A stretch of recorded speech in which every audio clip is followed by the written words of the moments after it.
Hello, I'm going to be reading chapter 22 of The Red Kayak. If you would like to read along, I suggest having the physical book.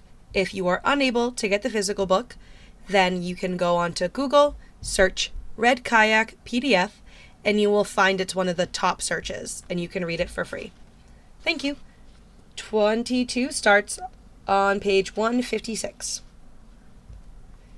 It all came to a head a few days later. The evening Carl popped through the doorway, twirling his keycards on his thumb.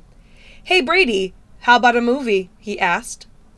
"We could grab a couple subs at the 7-Eleven and pick out a sci-fi at the video store." Sounded pretty good, actually. Mom was busy canning tomatoes, and I didn't see any sign of dinner. "Go ahead," she encouraged me. So I swept my hat off the end of the counter, and off we went in Carl's car. I figured Carl was going to give me grief about not crabbing this summer and all those pots going to waste sitting there by the shed. But he didn't bring it up. He talked about Mindy for a while, how she was taking evening classes down at the community college. Then he told me about a couple of recent calls he had. An old woman calling 911 because she had a leaky faucet, and a mother who called for help when her little kid stuffed black-eyed peas up his nose. When we walked into the video store, I was still laughing. I was not prepared to run into JT. But there he was, smack in the middle of the science fiction aisle. JT loved that stuff as much as Carl and me. "Hey there, stranger," Carl greeted him. "How's it going?" JT smiled wanly. I saw that he was holding a copy of The Invisible Man. Carefully, we regarded each other. It had been about a month since I'd seen JT, and he didn't look so great. He needed a haircut, and his eyes were red-rimmed and seemed kind of sunken. "How's your dad?" I asked. "Still waiting for a kidney," JT replied. "He's on a list." "I thought you were going to give him one of yours." "I can't be a donor," he said, looking down. "You gotta be 18. All the time I was watching JT, I noticed how his whole face had an odd pallor to it. Pale, I guess, like he wasn't getting outside. Was he suffering because he didn't know what I'd done with the drill? I felt sorry for JT. I really did. "Things will be all right," I told him, speaking slow. Our eyes connected. "It'll be okay," I repeated. Carl lived with his mother, my Aunt Tracy, but she was at bingo down to the church, so we had their house all to ourselves. Carl threw a bag of chips on the kitchen table and poured us tall, icy glasses of soda, him a Coke, and me a Dr. Pepper. Then we ate the subs right there, using the waxy white paper they came with wrapped in for plates. I had ordered my favorite, a BLT, while Carl consumed a cold cuts combo with hot peppers and onions. I'll tell you, my cousin has an iron stomach. I watched him eat a grilled nutria once at Uncle Henry's annual game cookout, and I couldn't even taste that thing.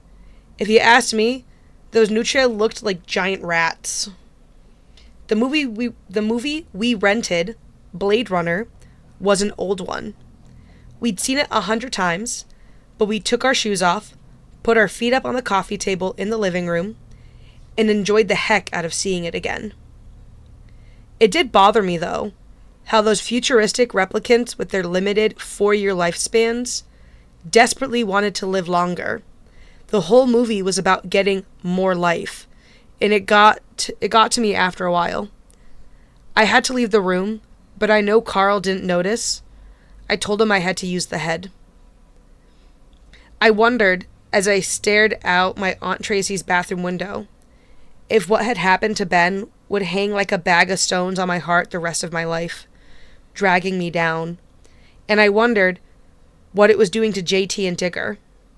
Later, while he was driving me home, Carl asked if we were going down to the crab feast in Crisfield. His question surprised me because Crisfield is about a 3-hour drive away. "I don't think so," I replied. "Why? Why would we?" "Why would you?" He turned and made a face like, "Duh."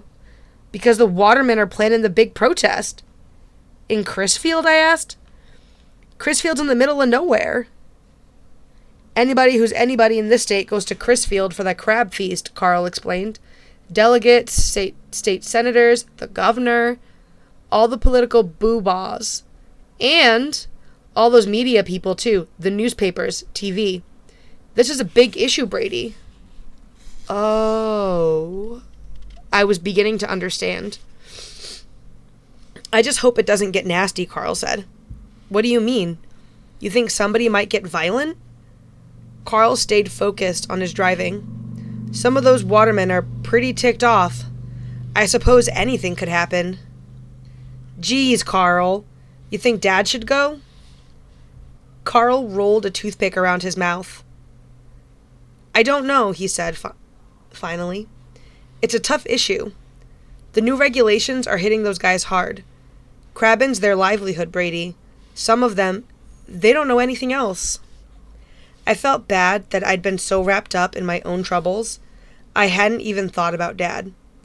I knew he had mixed feelings about the new crab regulations because of what he said the other night when he got the message from Tink Bosley.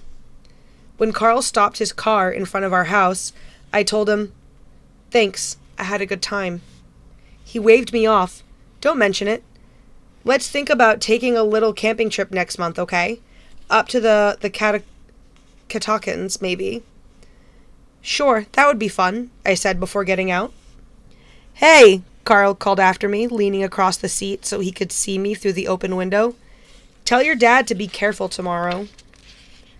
When I opened the kitchen door to the house, Tilly practically mowed me down. She wanted out so bad.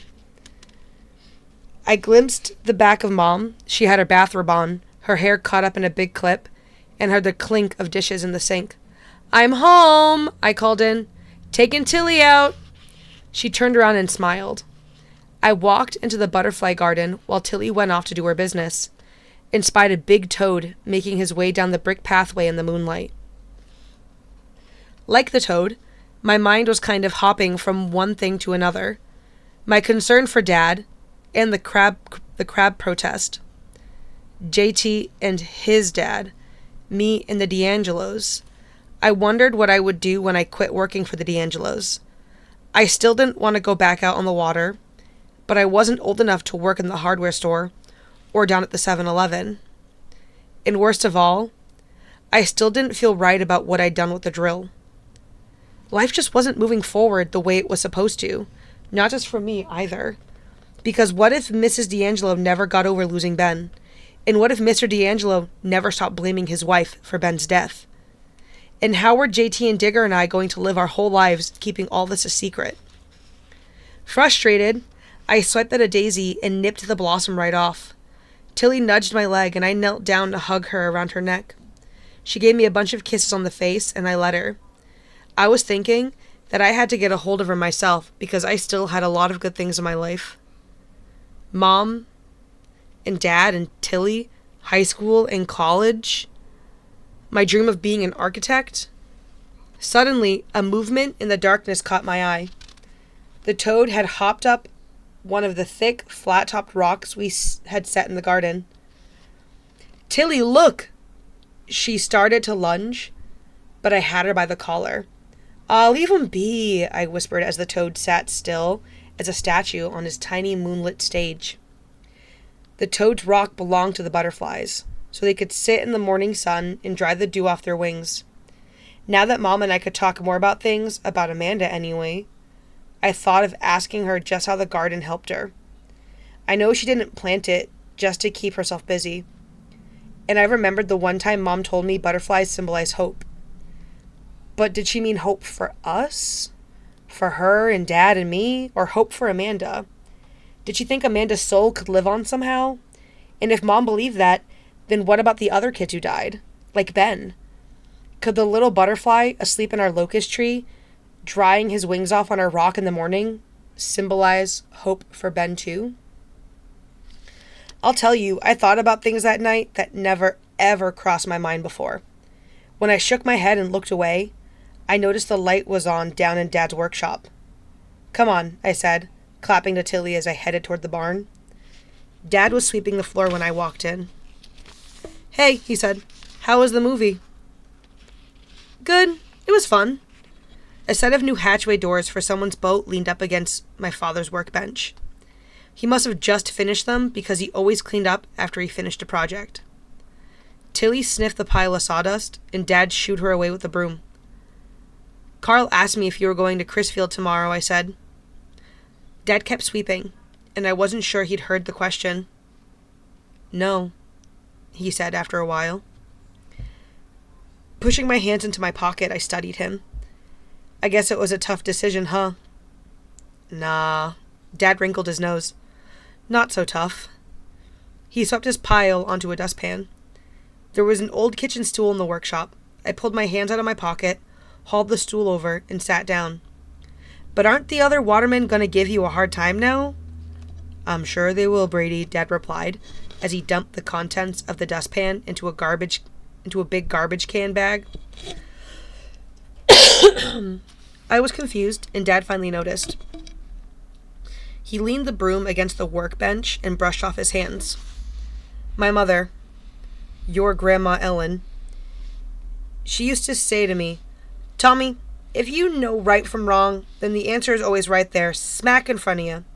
It's when you get to thinking on it that you get in trouble, because doing what's right is not always the easiest thing. And there's no doubt, Dad continued, it would be far easier for me to go along with the other fellows. Drive down to Crisfield tomorrow and hold up a sign, raise hell at the governors for clamping down on us, and keep crabbing those waters till there ain't nothing left. He rested his hands on the edge of the workbench. But I'll tell you, Brady, it's wrong. It's the wrong thing for the bay, and it's the wrong thing for me. I stared at my father, astonished. You're going to give up crabbing? No, not give it up completely. But you said yourself, Brady, we have to respect the bay's balance, take the long look, live more sensitively. I was just telling you what the scientists at school said, but you're right. The scientist is right, and I've known it all along. Then Dad said something that made me stop breathing. It's just that sometimes, he said, even when the right answer is smack in front of you, you gotta reach deep inside yourself to act on it. You know what I'm saying? I nodded and I swallowed hard, too, because I understood perfectly. Only I was not thinking of saving the blue crab now. I was thinking about Ben and Ben's parents. I was thinking about reaching inside to do the right thing so they could know the truth. So Mr. D'Angelo knew it wasn't his wife's fault. So Mrs. D'Angelo would stop blaming herself. And so JT and Digger and I faced the world and admitted what had really happened. Dad plopped down noisily in an old chair and put his feet up on a toolbox. But I'm not gonna lose any sleep over it. No sirree. I got more work in this here shop than I know what to do with. One less waterman out there a couple days a week ain't gonna hurt nobody. He leaned back, putting his hands behind his head. And I'll tell you, I won't miss getting up at 4 o'clock in the morning, neither. Dad, I said soberly. I got off the stool and stood. If I were to ask you to do something really strange, but I said it was the most important thing in the whole world to me, would you do it? My dad kind of chuckled and said, It depends on whether it's legal or not, I guess. I had to grin. It's legal. Then yeah, sure. He brought his arms down and sat up. If it was really important to you, son. The grid slid off my face.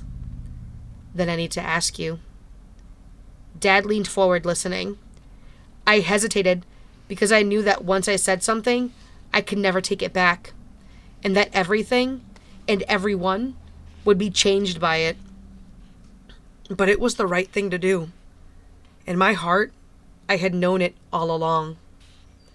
I wondered, Dad, if you would hook up the oyster dredger to the Miss Amanda and help me haul something out of the river. Arching his eyebrows, my father took a long, hard look at me. It was uncanny, but it was almost as though he could read my thoughts.